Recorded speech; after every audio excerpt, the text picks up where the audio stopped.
It obviously has struck a chord because the firing of the arrow into our harbour, out of the mouth of the harbour, had to be brought forward from September, which is normally when they take their jurisdiction over us, had to be brought forward to today, right? And to our knowledge, that has never happened before. So therefore, if that is their imagery and that is their wizardry, right, or their game that they play over us, then when we sat and spoke yesterday, we thought we need to do the same back. We need to make some kind of proclamation of our own, and that works in a different way. They go to the outside of the harbour because they gave us our ports back in the 1940s, but they didn't. They gave us the upkeep of our ports, where it costs us money, right? But every year, by throwing that arrow out at Roach's Point, they take back jurisdiction over our courts, over our government, and over us as a people.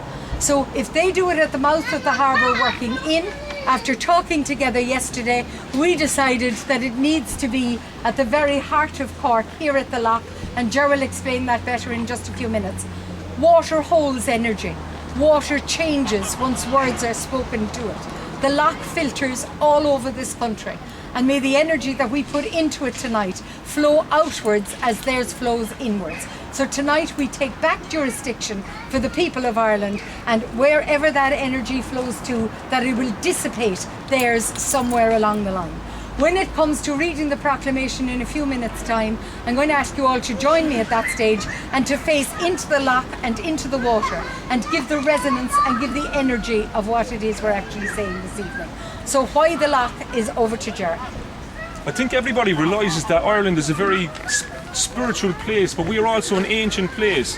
Like, we predate all biblical stuff. We are a very ancient society. So we are here today and we are tapping back into that. The loch is actually the most protected nature reserve on this land, on this island. And it's owned by the people who are us. And we are harmonising with the energy of all ancient Ireland, and I'll explain that in a second. But with the loch, what most people don't realise is the loch is actually 100 foot above sea level, and it's connected. It's an ancient man-made swan sanctuary built 100 foot above sea level. So in legal terminology, what's happening here is they threw an arrow today to try claim maritime jurisdiction, but they are now 100 foot below us. So we over this loch, in accordance with the laws of water and the laws of energy, this loch overstands everything that they do. So they threw an arrow into our waters to try claim jurisdiction. But I'll explain it like as if someone has bad skin, the best way to actually fix that is through nutrition. You clean it from inwards. You know, from inwards, and it comes to the surface, because every sickness in the human body actually starts off as an emotional imbalance. So once you cure that emotional imbalance, then it cures the surface. So what they've done is they try to attack the surface of our waters, and we are now harmonising with ancient energy, and we are going to just say no. This is not. So what we are doing, we are claiming Irish waters to be free today. Free today. I'm just gonna read out something very nice, just to get people just to get the team flowing before we go. The laws of nature, and what most people forget to see. It has just come to my attention that this information is not actually known, and it's my job to share it. So here goes. On a planetary level, the land of Éire is the catalyst for a complete reform of the concept of government that spreads right across the world. This is a very, very, very special place. Everybody knows that in their hearts. What happens here is setting the stage for a change of the entire planet, and it's vital that everybody who feels it and feels us gets behind us and helps. We have the potential to set the world free from oppression, beginning on our own soil. People of Éire, do not underestimate our potential.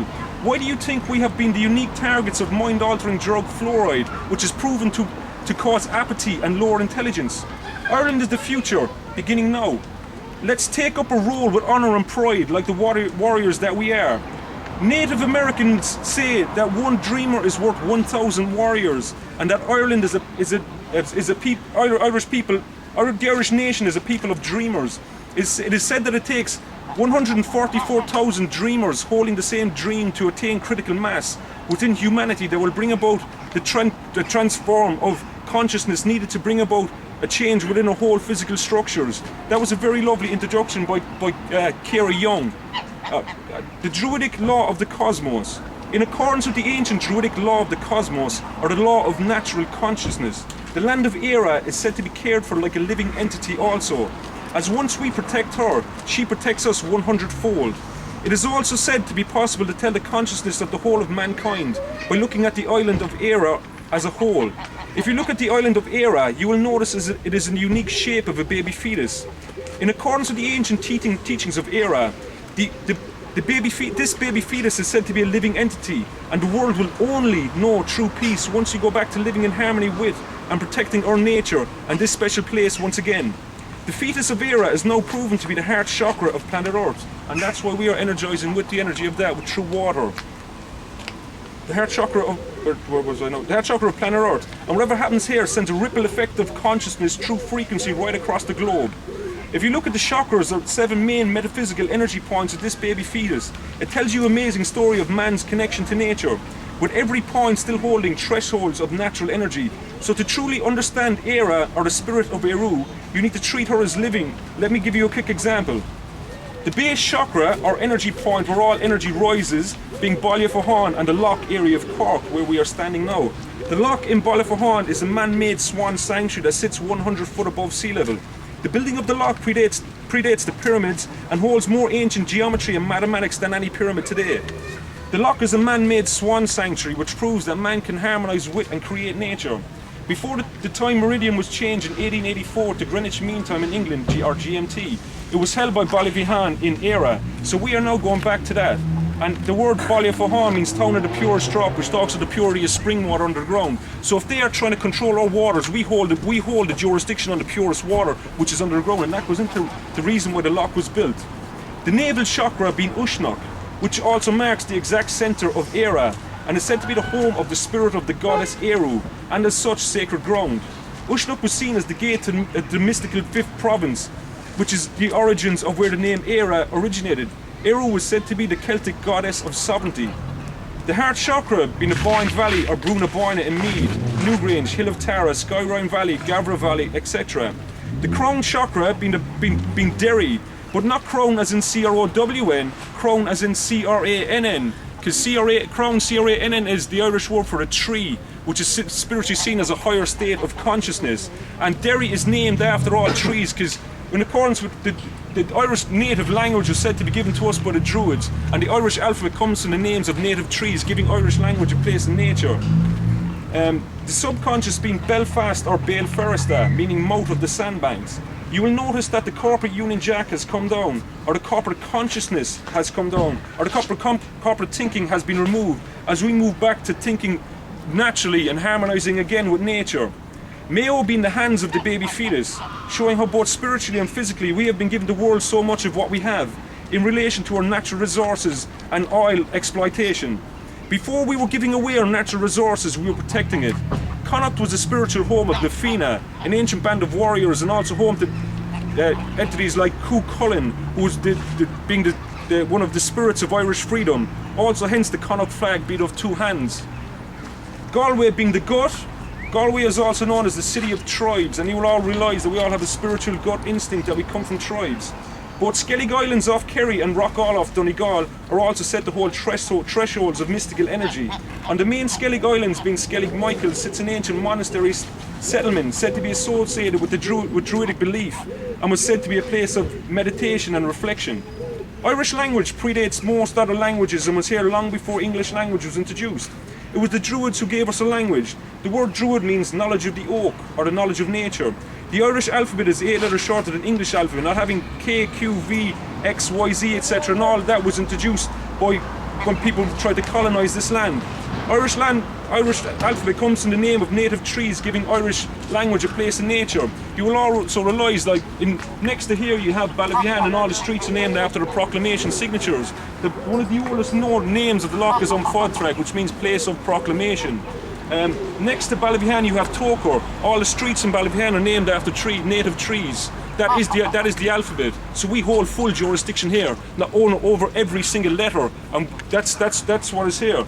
Irish language is very similar to ancient Arabic, New Zealand Maori, and Native American Indian, just to name a few. If you can speak Irish language, it is very easy to understand the New Zealand Maori, and vice versa.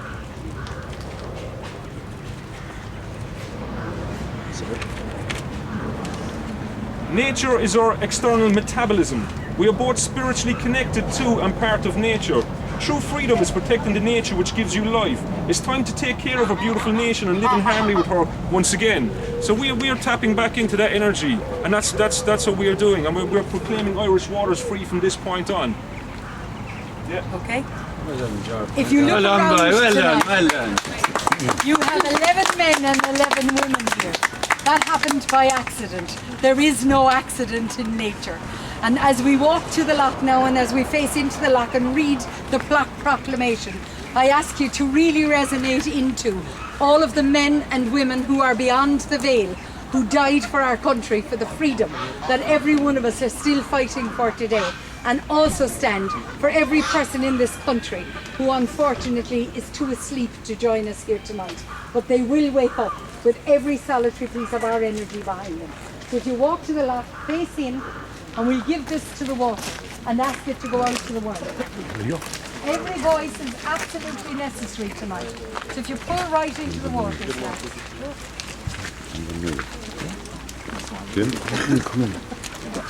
the proclamation, Public Maharan, the provisional government of the Irish Republic To the people of Ireland, Irish men and Irish women, in the name of God and of the dead generations from which she receives her own traditional nationhood. Ireland, through us, summons her children to her flag and fight for freedom. Having organized and trained from heaven through a secret revolutionary organization, the Irish Republic of Brotherhood, and through her military organization, the Irish Volunteers and the Irish Citizens Army, having patiently perfected her discipline, having resolutely waited for the right moment to release herself, she now seizes their moment and supported by her exiled children in America and by gallant allies in Europe, but relying on the force of her own strength, she strives in full confidence of victory. We declare the right of the people of Ireland to the ownership of Ireland and to the unfettered control of Irish destinies, to be sovereign and indefeasible. The long occupation of that right by a foreign people and government has not extinguished the right, nor can it ever be extinguished, except by the destruction of the Irish people. In every generation, the Irish people have asserted their rights to national freedom and sovereignty. 6 times during the past 100 years, they have asserted it in their arms, standing on the voluntary right, and again asserting it in arms in the face of the world. We hereby proclaim the Irish Republic as a sovereign state, and we pledge our lives on the lives of our Irish to the cause of its freedom and its welfare, and of its exaltation among the nations. The Irish Republic is entitled to and hereby claims the allegiance of every Irishman and Irish woman.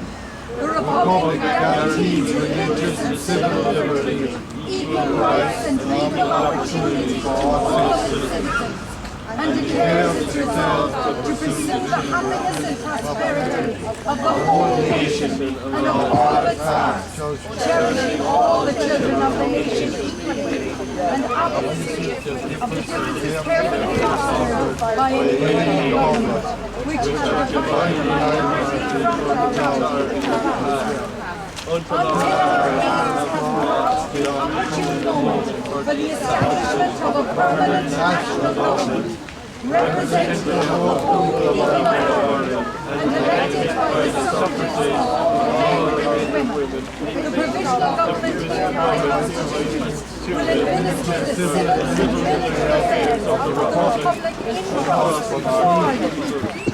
We place the cause of the Irish Republic under the protection of the Most High God, whose blessing we invoke upon our arms, and we pray that no one shall dishonorate by cowardice and inhumanity or repeat.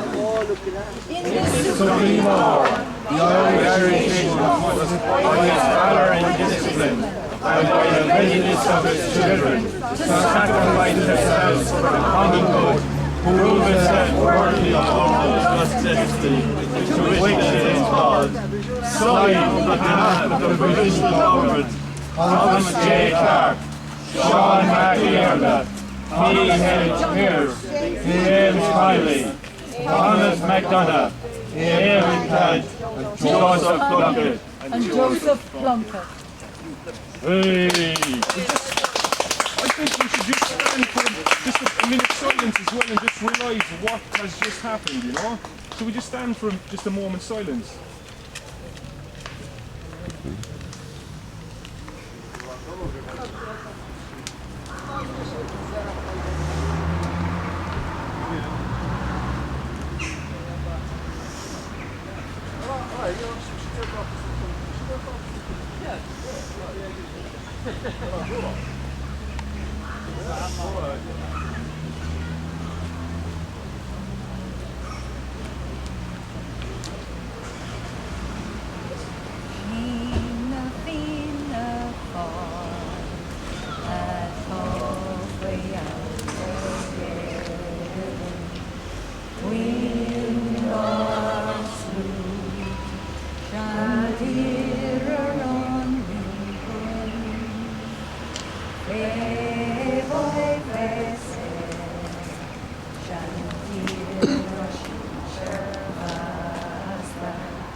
Shall live honey around the beam.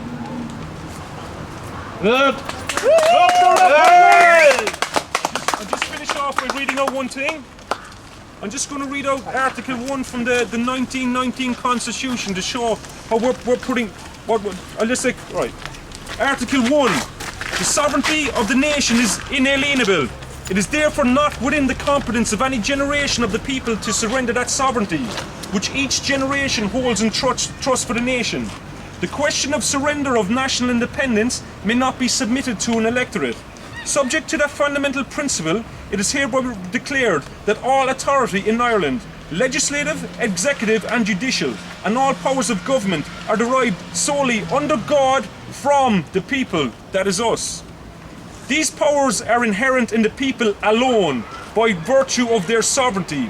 They must be exercised in accordance with the principles of liberty, equality and justice for all. Any legislation not in accordance with these principles is hereby declared null and void. So we the people, we the true people of Éire, now declare maritime law null and void on